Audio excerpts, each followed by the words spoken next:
we have a file set up for animation, and let's do a simple walk cycle with ManCandy, which is an important type of animation since walk cycles are often needed in animations or in games.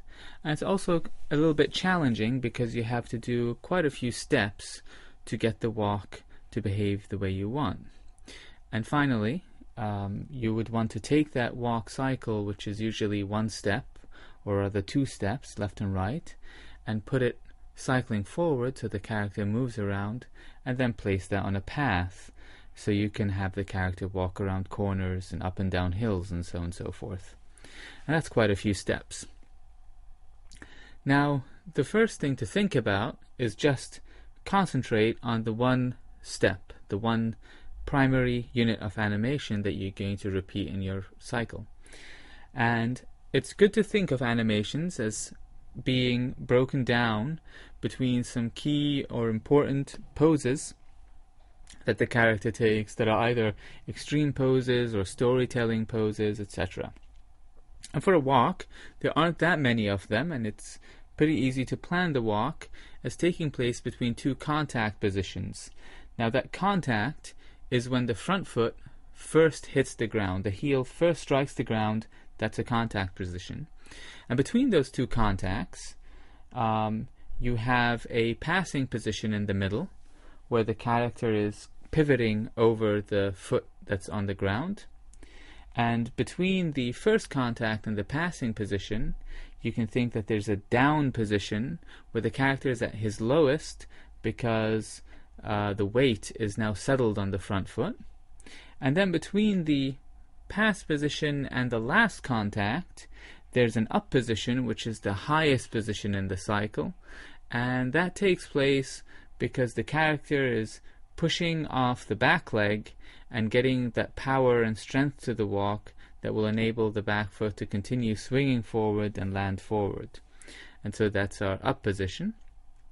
So once you have those poses created, you can then start refining your animation by adding further in between poses and by limbering up the character so that everything doesn't move at the same time.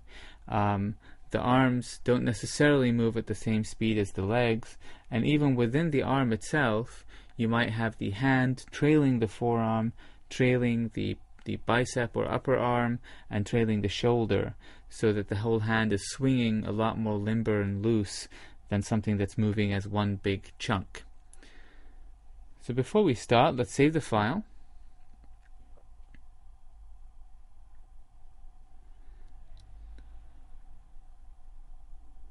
And now that we have that saved, we'll start doing our action.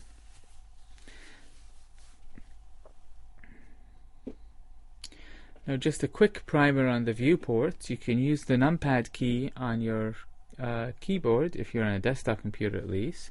3 is side view, 1 is front, 7 is top, and shift clicking them does the opposite side, so you get the right view, the back, and the bottom, etc. You can use the middle mouse button to kind of freely change the view, and you can actually access everything in the menu here. So now that we've done that, let's do a rig, and we'll see that we're seeing quite a bit more than we'll actually end up animating in the walk. We're not going to animate his face, so we can toggle the layers off by shift clicking them, and shift click on the face layers, for instance. Now the fingers we're not going to animate, at least not at first, so let's shift click on those layers. And finally, we're animating the arms in FK. We're not going to use the IK layers, so let's shift click on those too. And that's a little bit more reasonable, a lot more easy to work with, to deal with those keys. Now if you happen to click on a layer, then you hide all the other ones, but then you can simply shift click on the ones that you want to reveal again. So let's start with the first contact. Now pay attention when you're doing the contact positions. A wrinkle to doing this in CG as opposed to on paper is that the torso and the feet are kind of important. First we'll click the record button, Let's click the record button here, that we have auto keyframing set up so that we won't have to hit the I key all the time. Now, let's pay attention to those feet. Because they're going to have to forward cycle, they have to be backwards and forwards symmetrical, and we'd rather put them on easily understood offsets. So instead of having them at 0.654, having them 0.2 or 0.3 or 1 is an easier number to keep track of for a cycle.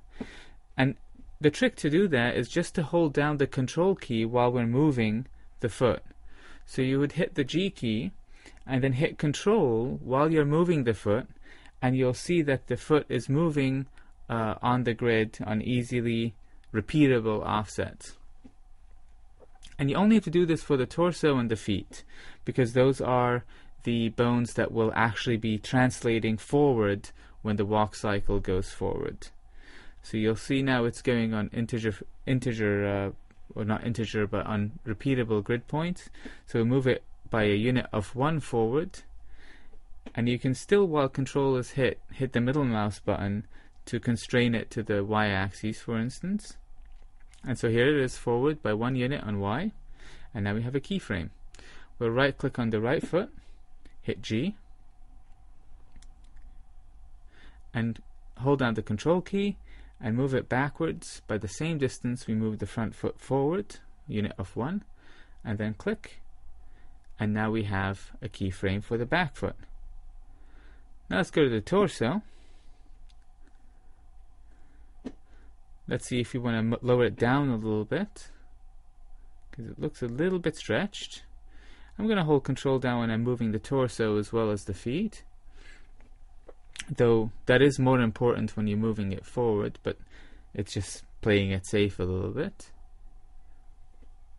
Now we have to have the heel striking in the contact position, so we can hit R and rotate like this, or we can turn on our manipulators, put them in rotate mode and in normal mode. That way it'll be rotating the bone aligned to the normal axis, which in this case is the axis of each individual bone. And so you can see it changes attitude when you rotate, and now we keyed that. Now it looks like the knees are too bent. So we'll grab the torso and move it back up again. Sorry. There we go. And maybe a bit more. And then click. And that will change the keyframe for the torso. So now we have our contact for the feet, but we can tweak it a little bit more and make it look a little bit nicer. And as we work, it's always good to look in different viewpoints. So here's the front view. Everything looks very symmetrical and straight, which is not quite realistic.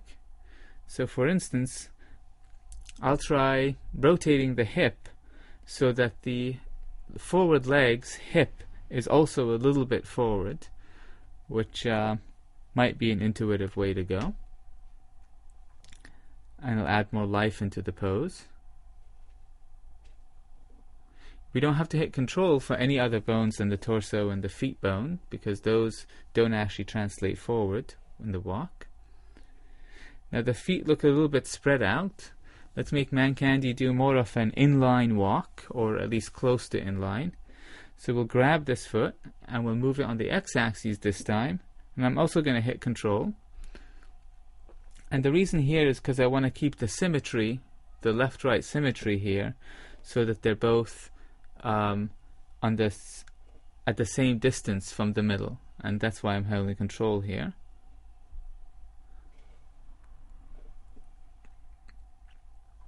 Because that back foot is going to come forward and hit the ground, and I just think it would be easier to work with it if it's in the same relative location on the x-axis.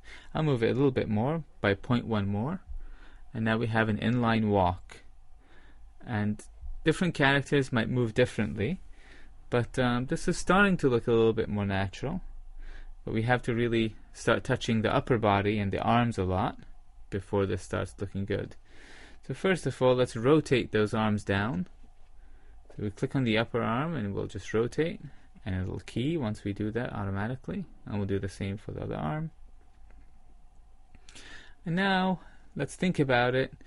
In our walk, we'll have the arm that's on the leading foot trailing, and vice versa. So the left arm needs to move back in this case, since our left foot is forward, and we'll move the right arm forward. So our arms are opposing our legs. And a rule of thumb is whenever you animate the arms, you should also animate the shoulders. In fact, you can actually think that the shoulders are the generators of the motion to some extent. So you actually start thinking of the animation from the shoulder. So in theory, I should have moved the shoulders back first. But in any case, we'll rotate the shoulders a little bit to kind of match how we moved the arm motion. And looking in front view, we can think of the character's weight and the angle of his torso, and we'll try to come up with something a bit more lively than this straight line. So maybe we'll swap the weight a little bit on the back foot, which will push the hip up a little bit on that leg, and we'll oppose it in the shoulders. So the hip and the shoulders are at slightly opposite angles. And I'll just spread out that rotation between the middle bone and the top bone on the back to give the back a nice smoother line. And so that's sort of okay. A little subtle walk, I guess. And let's look and see what else we can do. Now the head and the neck, you don't really want to animate bobbing up and down, because then the character looks like a pigeon. But you can decide on a general attitude for the character, if he's like neck is leaning forward and he's looking down depressed, or if his head is jauntily in the air, or in our case, we'll keep him more or less normal. We'll do kind of a boring, more or less normal walk for this tutorial. And you notice that the rotation of the torso, or rather the middle back, doesn't really affect the head and the arms. And that's so that you can pose the arms, the head, and the body more or less independently, and be able to tweak them back and forth without worrying too much on the effect they had on each other. And it's really up to the rigger how that's set up. And so Mancandy's set up in this way, but not every rigged character may have the same setup. So let's tweak the arms, because we only moved one bone in them so far, and we could look at the hands and the forearms as well as the upper arms. So let's like bend them a little bit, for instance, in the forearm. Just a slight bend on this back one, and maybe a bit more of a bend on the front arm. And let's look at the hands. We could even bend those forward or backwards. So let's swing that a little forward, and I don't know, maybe swing that maybe a little bit the other direction. And then look in the front view, we can maybe have that swing in a little bit even. It might look a little bit cooler. And maybe this one not so much. And now a nice thing about how the arms are set up is that you have these orange color on the hand bones, which means that they're in IK, in targetless IK mode, and that means you can pose them like they're an IK chain, but they'll still animate in FK and be posable in FK at the same time. So it's just a posing convenience. I can hit G, grab the hand, and just tweak the position slightly, and do it a lot quicker than if I had to rotate each joint independently to do that. So here's our first pose, and it looks pretty okay. And we'll say that we've made our first contact pose for the walk cycle. Let's save and continue to the rest.